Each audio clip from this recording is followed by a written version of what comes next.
Այս տարվա ջահերով երթի կարգախոսը նորից զարկ երբալածում են քեզ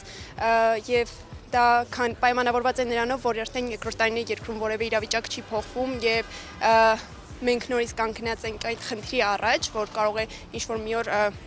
ցեղասպանության նույն զոհը լինենք եւ ջահերով երթը առաջին հերթին հենց նրա մասին է, որ պայքարելու ենք եւ հենց ջահակիր լինելն նշանակում է պայքարողի տեսակը։ Իրազեկման ակցիաները կարևոր մասն են կազմում, որովհետև երիտասարդության ու առհասարակ ժողովրդի հետ շփվելու տարբերակներից մեկն է։ Մենք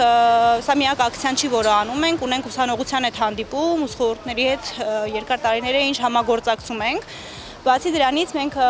երկար տարիներ է արդեն ինչ ջահակիրների համար առանձին հայտադիմում ենք բացում եւ ովքեր որ ցանկություն ունեն գրանցվում են դառնում ջահակիր, մինչեւ 2020 թվականը այդ ավանդույթը չենք ունեցել, միշտ ունեցել ենք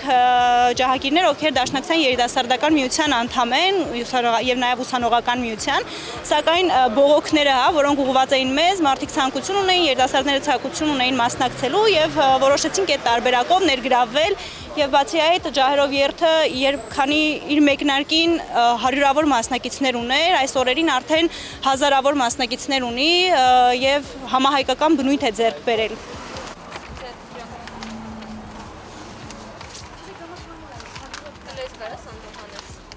Մենք պայքարում ենք ճանաչման եւ հատուցման համար, մենք կշարունակենք մեր պայքարը մինչեւ որ հատուցվի այդ ցեղասպանությունը եւ ճանաչվի բոլոր պետությունների կողմից փակցված պաստառների վրա եթե նկատում եք կա QR կոդ, որով կարող եք անցնել հղմանը եւ դառնալ ջահակիր, շատ կարեւոր է որ այսօրվա երիտասարդությունը կանգնի մեր կողքին, դառնա ջահակիր եւ պայքարի մեզ հետ։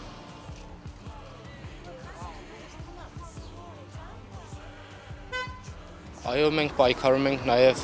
ցեղասպանության ուրացման դեմ, որին հիմա գնում են մեր իշխանությունները համագործակցելով թուրք իշխանությունների հետ։